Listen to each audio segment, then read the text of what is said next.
So we're going to start off. She's using Rose's mic up there. Today, if y'all looked at the sermon title, it's called Counterfeit Christian. And I'll be honest with you, for every good thing that God gives us, Satan tries to do something to take it away. You know what I mean? Yeah. If you look at the music that God gave us, David, he was an excellent worship leader. He didn't have the cool hair or the little, what's that called? Beard? No. But anyway, he didn't have either of those. Well, maybe he did, I don't know, I never saw him. But he gave us music. Today's music is just being messed up. And I'm not talking about the style, I'm talking about the words. You can't go down the road without hearing more profanity than I could ever imagine. And everyone thinks it's okay. But you know, God gives us revelation and Satan created false revelation. God gives, but what Satan tries to do is he tries to counterfeit what God gave. So what do you think about, and I want to hear some from the congregation. If I said counterfeit, what comes to your mind? Money. Money. Let's pass that off and play it around one more time. Yeah. Right, money. That is a lot of it. So, as in my last sermon that I was able to bring here, I like to start it off with one of my favorite places.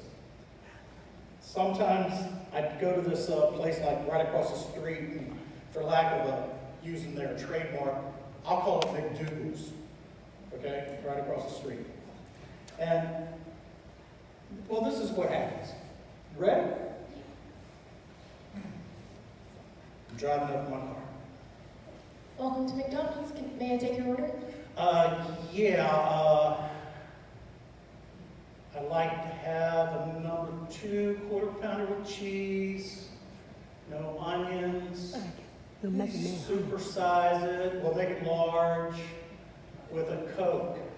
Well, wait a second. Also put in a milkshake, an apple pie, 3 chocolate chip cookies, and you better make that a Diet Coke. Yeah, Diet Coke. All right. Will that be it? Yeah, that's it. All right. Your total is $12.05.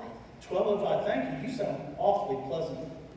So I pull up to the window, and I'm thinking, what a sweet young girl. You know?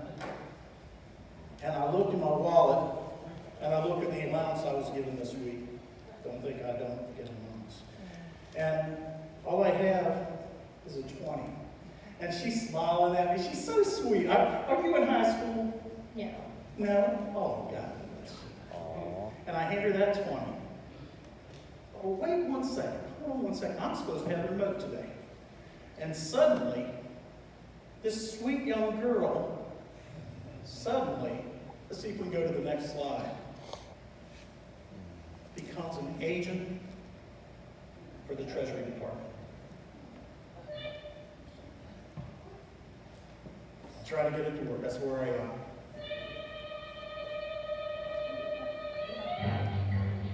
You ever seen them do it? They mark it with a pen. They hold it up to the light. I'm waiting for one day for them to look out the window and ask for a DNA swab. I think it's going to happen. But once they determine that it's real, that it's not counterfeit, suddenly. Thank you for coming to McDonald's. Have a nice day. There you go.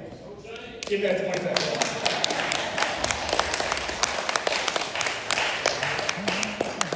Thank you. You're welcome. All right, get off the stage. You've had enough. But that is true. And I'll tell you what, you want to really get their attention, when they give you change, take each bill and hold it up to the light and turn it and get it. I don't care what kind of pen you got in your pocket, mark it. See, if they give you quarters, bite them. Make sure they're real. You might lose a couple. And you know, since this sermon has come to me, I've been to McDonald's 3 times and not the first person to ever check my 20. So, like, there you go. But, you know, bank tellers can kind of tell about what a counterfeit bill is by feeling it. But they also have those machines they set them on But there's a lot more stuff out there that's counterfeit other than money. Any of you know someone who proclaims to be something, but in actuality is something else? Do you know what I'm talking about? I know y'all may not believe this, but I am not a male model, even though a lot of you probably say, I think you could be, for the big and tall shot. But I'm not tall either, so I lose there. So just a big shot. But today I want to talk about folks who proclaim to be Christians, but they fall short of it, and how we as a church, and myself as an individual, can fall into that. It's very easy. You know, when you look at what's going on in the world, a lot of things we get now are from TV. It's not just now, it's been forever. Since TV was invented. You look at reality shows, extreme makeovers, and you know it's not real. Reality shows are not real. Even my wife and I, we love the DIY stuff, where they go in and they flip a house. Yeah, they know what's happening, okay? But they proclaim they don't. So when people come into the church, how do we act?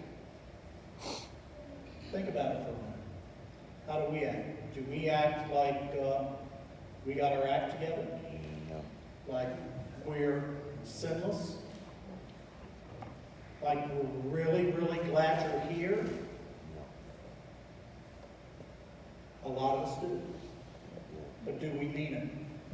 Do we follow up on it? You know, it wasn't long ago, Coke used to, their phrase was, they're the real thing.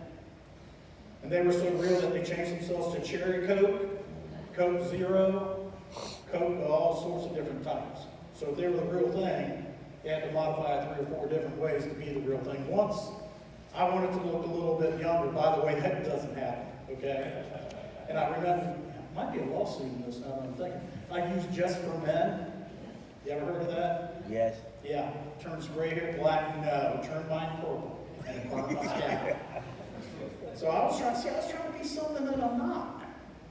Bottom line is I'm a 60-something-year-old man. I'm not 20. I don't want to be 20 again. That was a terrible time in my life. But I need to be who I am. Several times in some other churches that I've served, I was criticized because they said I'm rough around the edge. And if rough around the edge means I'm honest with folks, hallelujah for being rough around the edge, huh? Pretty much what you see is what you get. No hidden agendas. Yeah, this is it. This is Grayson. So I'm looking first at Matthew 13, and I don't have this on the screen. And when Jesus taught, he taught in parables. A parable is a story or something you can relate to. And he had the parable of the wheat and the tares in Matthew 13. And I'm going to start in verse 24. It says, "Another parable he brought forth to them, saying, The kingdom of heaven is like a man who sowed good seed in the field. But while the men slept, his enemy came and sowed tares among the wheat and went his way. But when the grain had sprouted and produced a crop, then the tares also appeared. So the servants of the owner came and said to him, Sir, did you not sow good seed in your field? How then does it have tares? And he said to them, An enemy has done this. So we're a good church. Folks aren't sowing tares into our church. Tares, by the way, are not really wheat. It's a bad crop. It ruins it. And the servant said to him, Do you want us then to go and gather them up? But he said, No. Lest while you gather up the tares, you also uproot the wheat with them. Let both grow together until the harvest. And at the time of harvest, I will say to the reapers, First gather together the tares and bind them in bundles to burn them. But gather the wheat into my barn. So they kind of did the, what in the heck was he talking about? And Jesus knew that. And Jesus explained the parable. Then Jesus sent the multitude, and there's a couple more parables associated with this, but this is the one that I picked out. Then Jesus sent the multitude away and went into the house. And his disciples came to him, saying, Explain to us the parable of the tares in the field. And he answered them, and he said to them, He who sows the good seed is the Son of Man. The field is the world. The good seeds are the sons of the kingdom, but the tares are the sons of the wicked one. Who's the wicked one? Satan. Hello? Satan. Right? You think Satan plants people to do evil? Yes. Right? Do you think we have power over Satan? Yes, we do. Yes. How do we have power over Satan? Through Jesus Christ.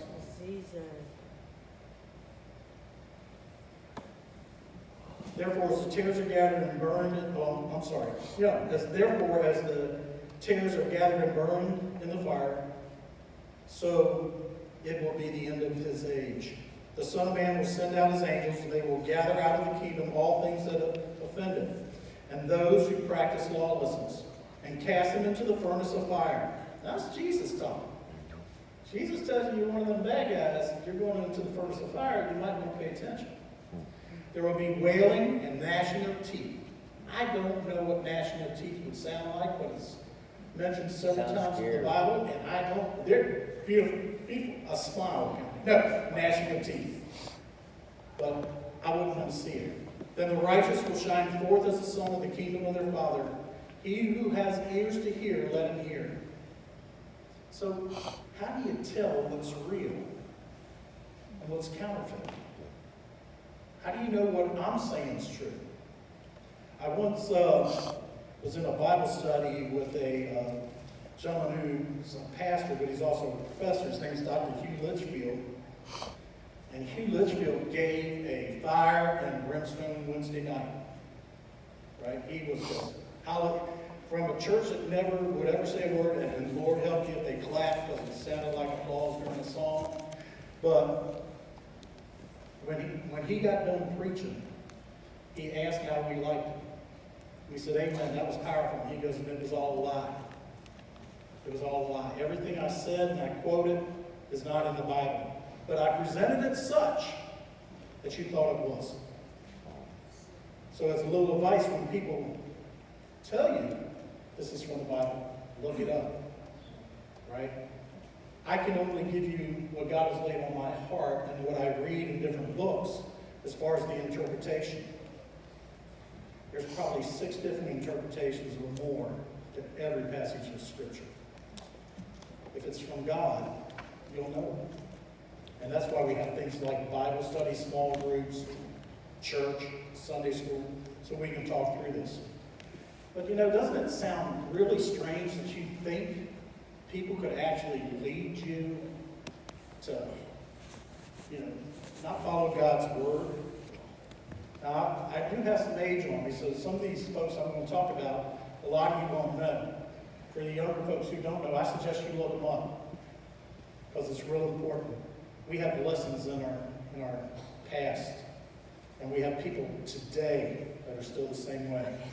There was a guy named, if you know the name, let me see you raise your hand, Jim Jones. Right?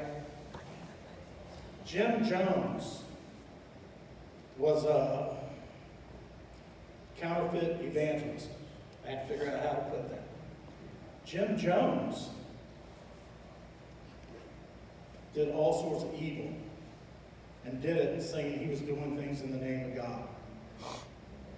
He went as far as to go to, I believe it was Ghana, if I'm not mistaken.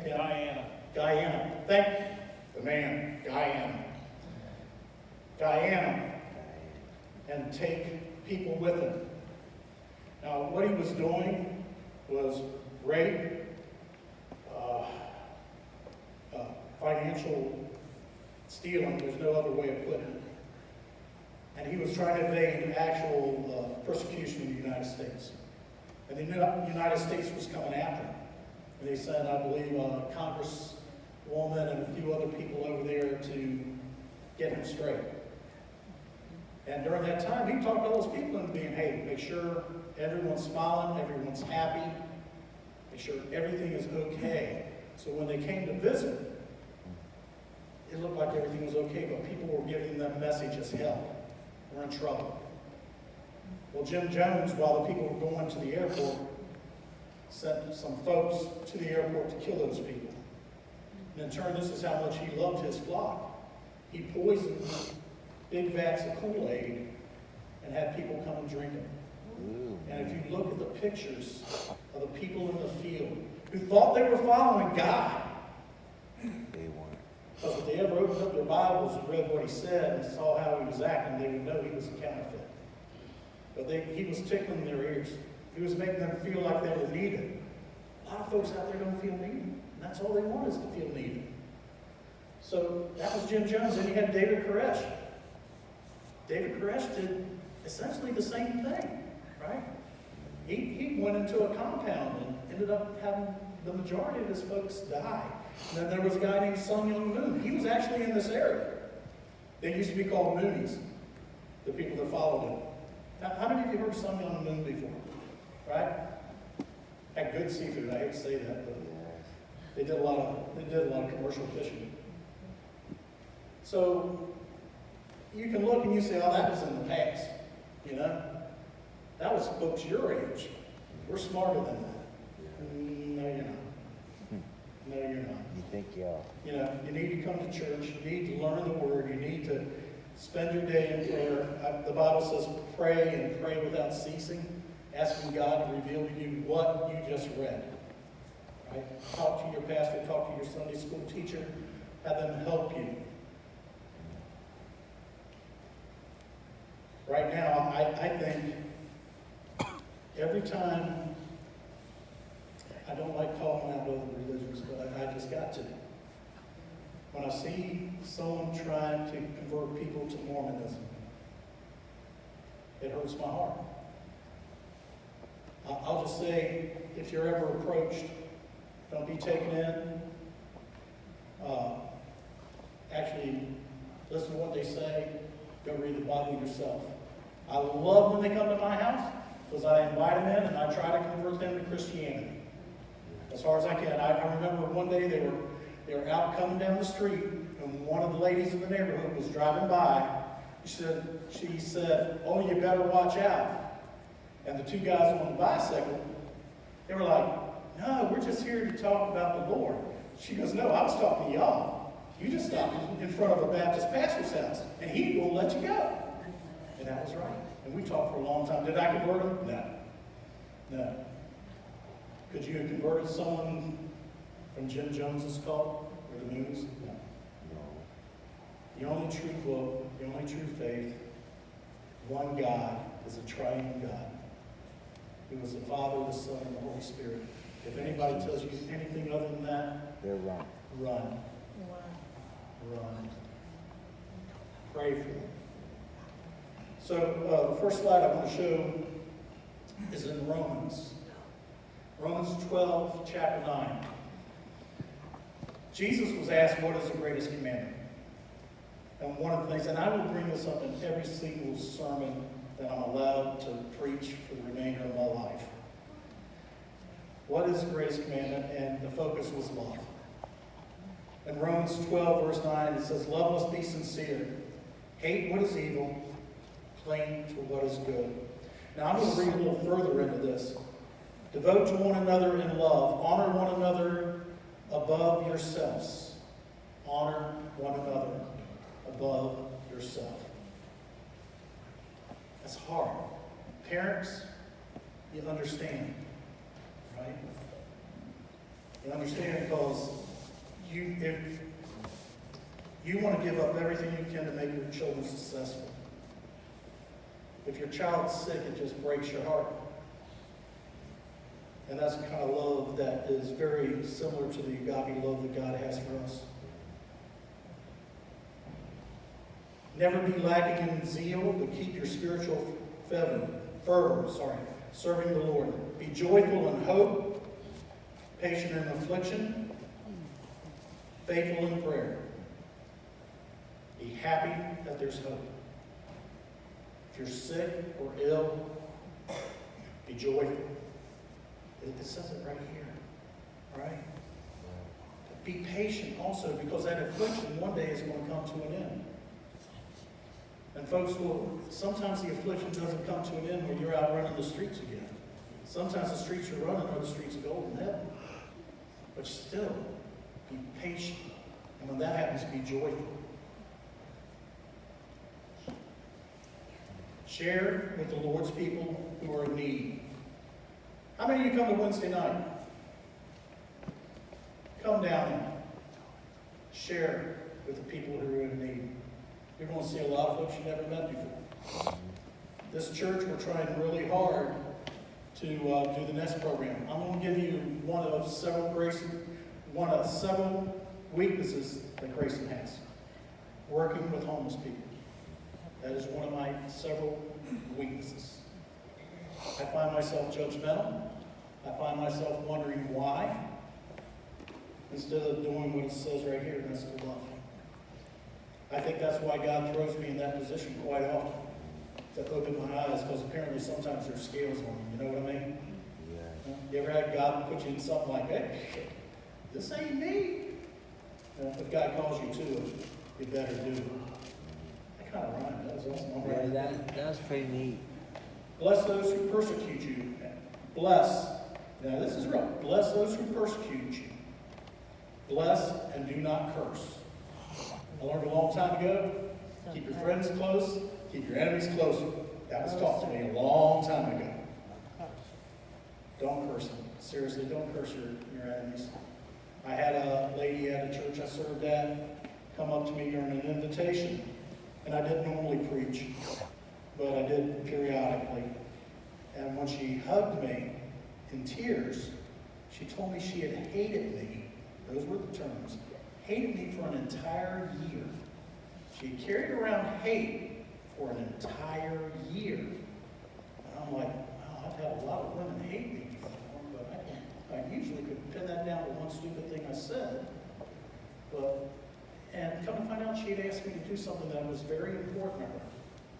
And I agreed to do it. I tried one time, couldn't get to do what she needed. Her son was in prison, and she wanted me to visit. I said, sure. I had no idea how.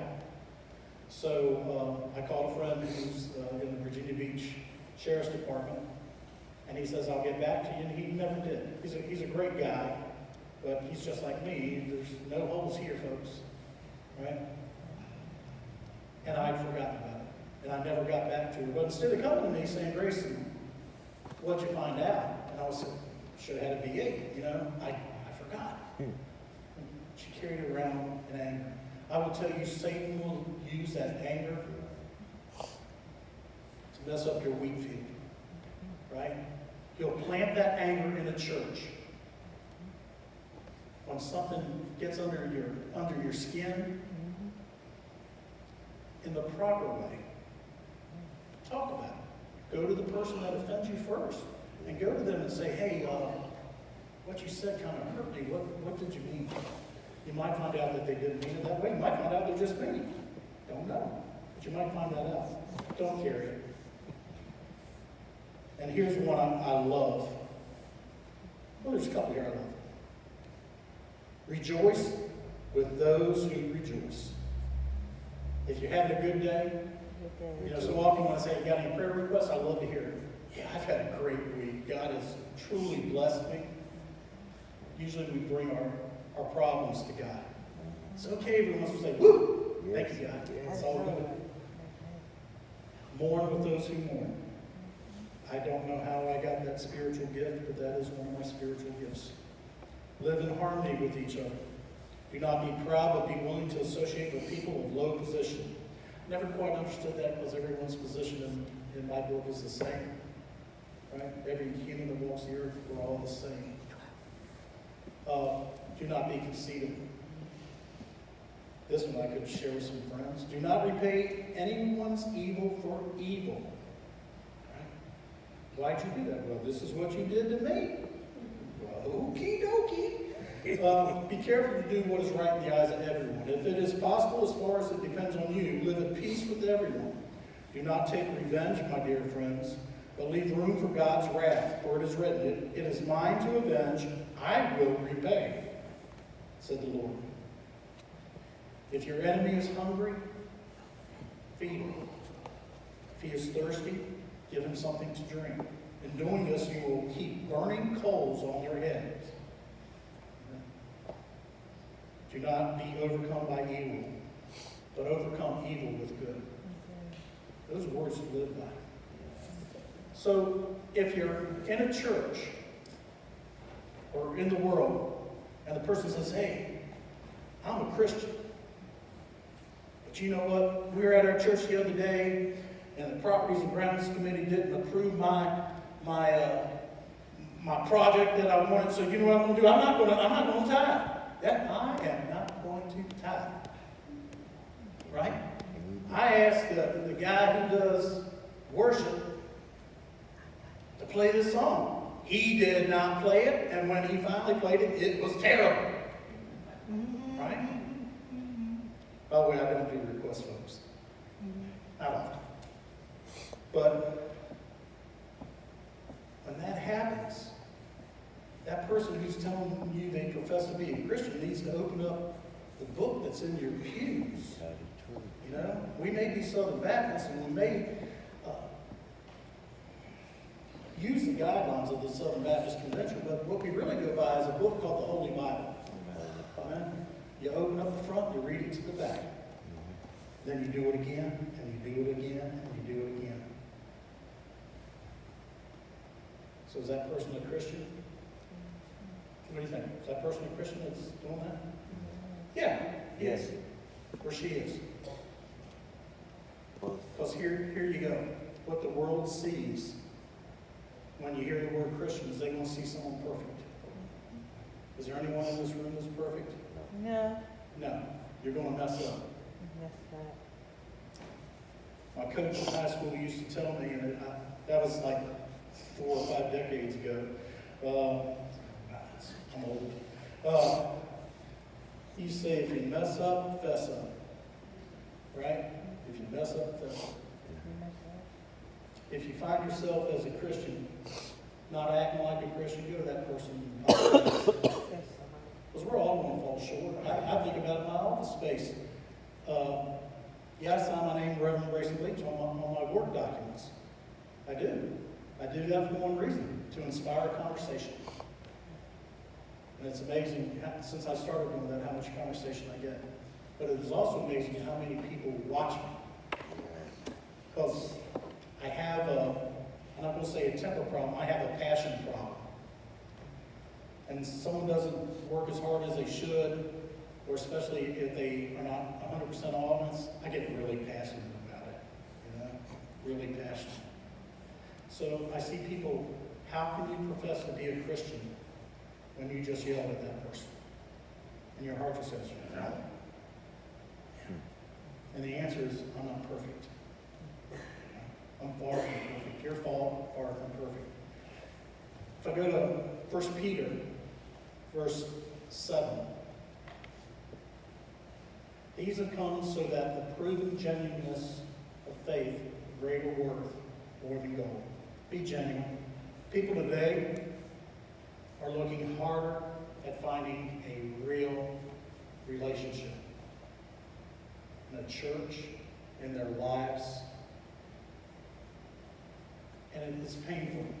I watch what my daughter went through, and God granted her a fantastic husband, right? And I watch that relationship grow, and I'm watching it grow more. They're getting ready to come up on their first year anniversary, which is awesome. And we're weeks away from him adopting my granddaughter, which is even more awesome. Because she has someone she can look at and say, Daddy. Versus some person that she's only heard stories about. So, you know, that's genuine. That's real. That's what they're looking for. She's looking for some, at 8 years old, 9 years old now, she's looking for someone to tell her the truth and to be genuine with her. At 61 years old, a couple of weeks, I'm looking for the same thing. I found that at this church. Right? Is everybody 100% honest with you all the time? Oh, no. No. You know, there's a southern expression, God bless his heart. Aw. God bless his heart. And sometimes that can be used to mean just that, but sometimes that can mean, I can't believe she wore that to church. I can't believe he just said that to the ball. God bless his heart. I hope he finds a new church right after we fire him. But I've heard that phrase, God bless his heart. They're looking for something real, something genuine, something that they can reach out and touch. Well, folks, you can't reach out and touch God. And when you can, you'll be right there with him. Right? So, folks, you got to believe in something that you can't touch. I asked a 5-year-old one time. I challenged children when I was a children's pastor. How do you know that there's a Jesus Christ? How do you know it's not just a fairy tale? How do you know it's not messed up? And I challenged him. And this little 5-year-old looked at me and said, because he's right here, Grayson. He's right here. He's in my heart. I feel him. He's in your heart. You're right. So you can feel him. The way you hear about God is through our mouths. Let your mouth be loving. Once the word comes out, you can't take it back. Right? It's out. Might want to think about that on Facebook posts. Once you press enter, it's there. You can come back and erase it quick, but it's there. Or a text. Think about it. So what do I want folks to get from this message today? Number one, I think we all sometimes in our lives are counterfeit Christians. That's sometimes in our life. And I think God knows that. That's why he gives forgiveness when we come to him. It's those that don't come to him and continue with their ridicule, with their judgmental attitudes, that I pity them. I honestly pity them. Jeff was talking the other week about going down to the beach and having the folks yelling at you that you're a sinner and you're going to burn in hell in gasoline-soaked underwear. He didn't use that phrase, but that's my favorite. Gasoline-soaked underwear gives you a visual. And kind of painful. Ow. And there's folks out there doing that. Ron Bell, if you get a chance, has a wonderful video out called the Bullhorn Guy that talks about the guy, because that's the way they were raised. When you look at the sign that says Southern Baptist, people expect to come in here and see someone in a 3-piece suit with tracts in their pocket condemning people to go to hell. Okay? That's what they expect to see. I'm telling you. I have a lot of folks telling me, you're Southern Baptist, so can women talk? You try to tell my wife she can't talk. You don't even know how that comes out for you. I said, yeah, women can talk. So it's a preconceived notion. It's up to us to change that by our actions. And our actions as a church. How are we fixing that? We have community dinners. We have prayer walks.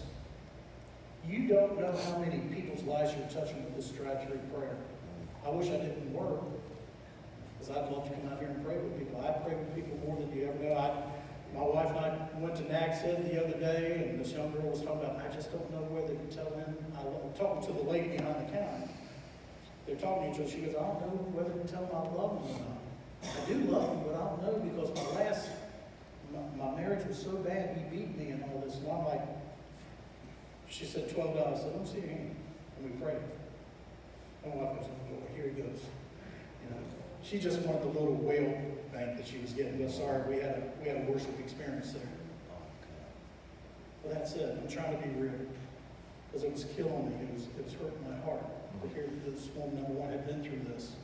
And it affected her so much that she was afraid to tell someone that she loved her. Don't be counterfeit. So when someone comes into the church, do you treat them different than if you met them out on the street? Is there a different air you put on? I was going to wear a 3-piece suit today, but it's hot. So that didn't happen.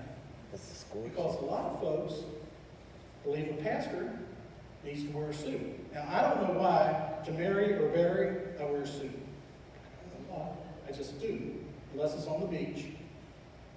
And a shorts and a t-shirt, usually, or whatever the bride says, because you don't want to get a woman mad. So, real quick story. I used to do a worship service, ready for this, in a barn every Sunday for Coastal Community Church. We went down, if you know where Maya's is on the boardwalk, there's a little place right beside it, and it was, I think it's called Laverne's, or at least it was. And Laverne would allow us to go in, clean up his patio, and throw away just all sorts of stuff that were not religious, trust me. And we'd have church service there every Sunday. And this is back when I was doing some seminary training through John Leland. And there was one of the professors were there, and he was sick. So he said, "Hey, Grayson, can you preach for me that Sunday?"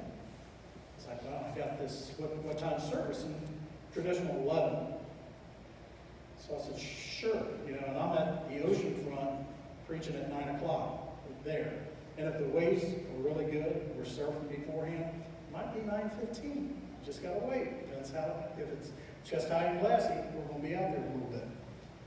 So out there I had on t-shirts, flip-flops, and either a bathing suit bottom or some sort of board shorts.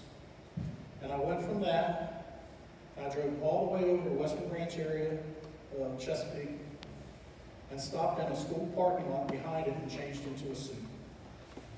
Because I knew that's what they would expect.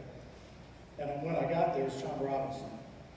When I got there, I went into the church, and first thing was this nice older lady said, "You must be the pastor. You look like one." And I said to myself, "Well, 15 minutes ago, you might not have let me in the door." So no, let's go from this place today. As Melinda comes and we get ready to get into the invitation. And keep in mind that people look at you. How many of you profess to be a Christian? How many of you think you're a Christian? Okay. How are you going to show it? I saw some hesitation. How are you going to show that you're a Christian if inside a church, when you're asked if you're a Christian, you do this? How many of you are a Christian? I'm going to ask you one more time. Let me see your hands if you are. Then stand up and shout out for the Lord. Tell him that you love him. Show it to the people outside on the street.